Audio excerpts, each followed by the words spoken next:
The NBA regular season has been completed, and in today's video, I'm going to be giving my picks for every single NBA award, along with the few awards that I ended up making up. But yeah, before this video does get started, please make sure to hit that like button if you enjoyed, as it really helps out the channel. And also make sure to subscribe if you guys are new and you guys enjoy this type of content, so you don't miss out on any new videos like this. Plus, I'm trying to hit 1,000 subscribers, and once I reach my goal, I'm finally going to do a face reveal. But with that being said, let's go ahead and let's get this video started. Now, to start this video off, I'm going to go over Rookie of the Year. And my top 3 candidates to win this award in no order are Cade Cunningham of the Detroit Pistons, Evan Mobley of the Cleveland Cavaliers, and Scottie Barnes of the Toronto Raptors. And my pick to win this award is Evan Mobley. Now, this was a really tough choice because there was a lot of guys who could win this award, but I ended up picking Evan Mobley. Now, in the first half of the year, he was the consensus, pick to win this award. But in the second half of the year, he did cool off a little bit, and other rookies, they upped their game and made this, award race much closer. So because of that, again, it was a really tough choice. But I'm going with Evan because not only was he arguably the best rookie this year, but he was super duper consistent, and he contributed nicely on both ends of the ball. He was pretty good for the Cavaliers offensively, and no joke when I say this, defensively, he was one of the best players in the entire NBA. As a rookie, this guy is already one of the best defensive players in the entire NBA, and that is super duper impressive. Again, I can understand if you pick someone like Cade Cunningham or Scottie Barnes, or heck, someone else like Jalen Green or Franz Wagner, but I decided to pick Evan Mobley again because of how good he's been, on both sides of the ball, especially defensively, and because of how good, how consistent and good he's been as a rookie. So I got Evan Mobley as my Rookie of the Year. Up next, we have Most Improved Player, and my top 3 candidates to win it are Ja Morant of the Memphis Grizzlies, Tyrese Maxey of the Philadelphia 76ers, and DeJounte Murray of the San Antonio Spurs. And my pick to win the award is Ja Morant. Now, Ja Morant was already a really good player heading into the season, but he went from really good to being one of the best players in the entire NBA. And I mean, he really did take a massive leap in his game. His scoring, it jumped up by almost 9 points per game, and the guy was really just a couple of, points off from being a 30-point per game scorer, and he had a career high in a lot of efficiency categories. So Ja Morant really did take a massive leap in his game from being, again, really good to one of the best players in the entire NBA. Now, that being said, I would not get mad at you if you did pick someone else besides Ja Morant, because Most Improved Player might be the hardest award to pick, because there's like 5+ guys who could win the award. Ja Morant, as I picked, you could also pick someone like Tyrese Maxey or DeJounte Murray or Darius Garland or Miles Bridges or Anthony Simons. Again, there are a lot of guys who can win this award, but I ended up picking Ja because, again, he went from really good to one of the best players in the NBA, and also he did lead his team to one of the best records in the entire league. So Ja Morant, he's my MIP.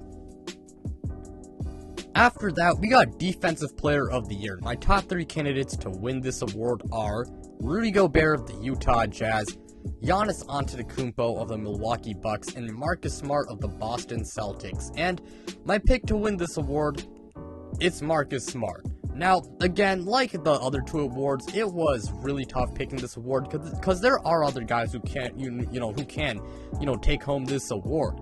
I mean, Giannis could take it home. Rudy Gobert could for third, fourth time, he could take it home. Someone like Robert Williams or Mikal Bridges or Jaren Jackson Jr. But I ended up going with Marcus Smart. The Celtics, they are second in defensive rating and first in opponent points per game.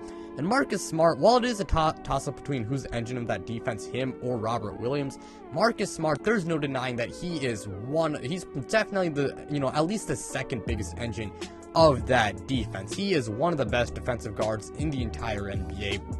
He averaged nearly two steals per game in 2022. He's a really good one-on-one defender, really good as a communicator, really good at making the players around him better defensively, and really good as a veteran leader. And not to mention, he is a pretty versatile defender, because for a guard, the guy is really good at guarding, bigger players like wings and, big men. Marcus Smart, he is truly a beast defensively, and because of the Celtics' elite defense, and because he's such a massive part of that defense, and because the guy is one of the best defensive players in the entire NBA, I ended up picking Marcus Smart. But then again, if you pick someone else, I wouldn't really be mad at you.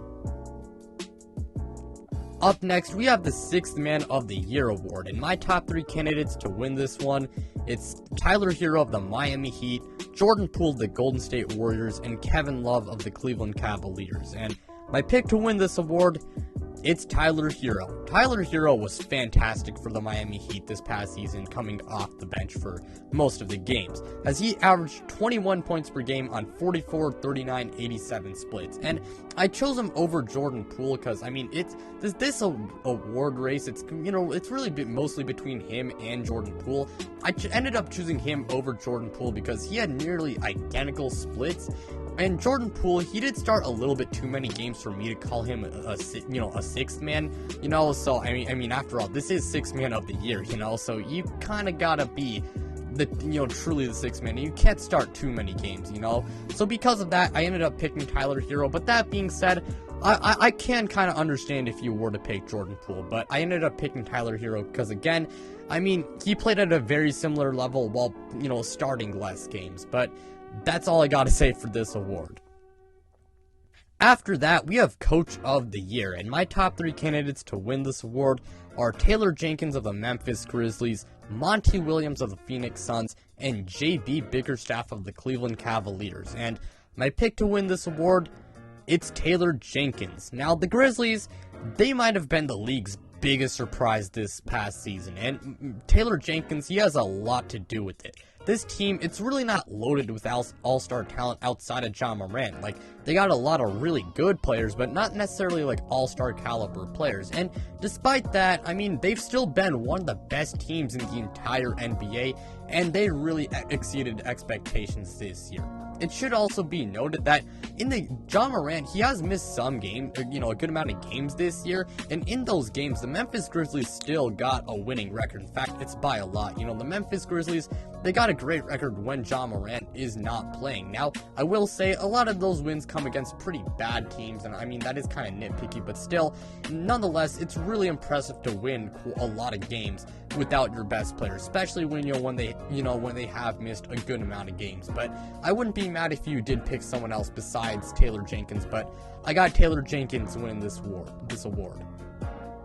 This next award is one of the 2 awards on this list that aren't real life awards, but they are awards that I just kind of wanted to hand out, and ones that I made up. And the first one is Most Disappointing Team of the Year, and my top 3 candidates to win it are the Los Angeles Lakers, the New York Knicks, and the Atlanta Hawks. And my pick to win it is the Los Angeles Lakers. Do I even need to say much? LA might just be the biggest disappointment in NBA history, and no, I am not kidding when I say that. At least 95% of fans view them as near guarantees to make the finals, and a good amount of people pick them to take it home. And for a variety of reasons, this team, they missed the goddamn play-in tournament, and they were an absolute circus all season long, that's really all I gotta say, man. The Los Angeles Lakers, they take this award quite easily, and if you pick any team besides the Lakers, I don't even know what to say. The Lakers, they should take this award pretty easily. After Most Disappointing Team, we got pretty much the polar opposite, and that is Most Surprising Team of the Year. And my top 3 candidates are the Memphis Grizzlies, the Cleveland Cavaliers, and the Minnesota Timberwolves. And my pick to win it is the Memphis Grizzlies. The Grizzlies, I kind of hinted at this before, but the Grizzlies, while they weren't really expected to be a bottom feeder heading into the season, people really just had expectations for them to be a play-in team. No one thought they would be this good, but the Grizzlies, they've been one of the best teams in the entire NBA, and it's truly shocking to see.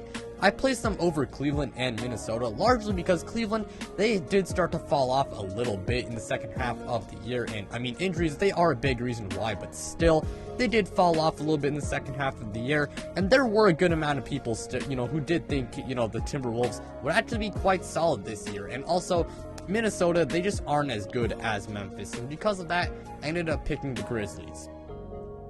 And finally, we got the biggest one of them all, MVP, and my top 3 candidates are Nikola Jokic of the Denver Nuggets, Joel Embiid of the Philadelphia 76ers, and Giannis Antetokounmpo of the Milwaukee Bucks. And my pick to win this award, it's Nikola Jokic. Now, I might be kind of biased here when I pick Nikola Jokic, but I think there's also a really, really good case for him to repeat as MVP. Nikola Jokic last year won the award, and this year he improved his play, so, I mean, he got even better. Not to mention, this guy put up absolutely amazing numbers. I mean, just basic numbers like points per game, assists per game. You guys know what I mean. He put up great numbers in those categories, while also be having really, really good advanced stats. Like, I believe he has the highest PER of all time, And I mean, I'm sure there's a lot of, I know, like, advanced stats do kind of have, like, a bad reputation, but they can be helpful, And I mean, stats don't even tell the full story, Nikola Jokic on tape, he was also absolutely dominant, So the stats and the eye test, they back up his absolutely amazing play.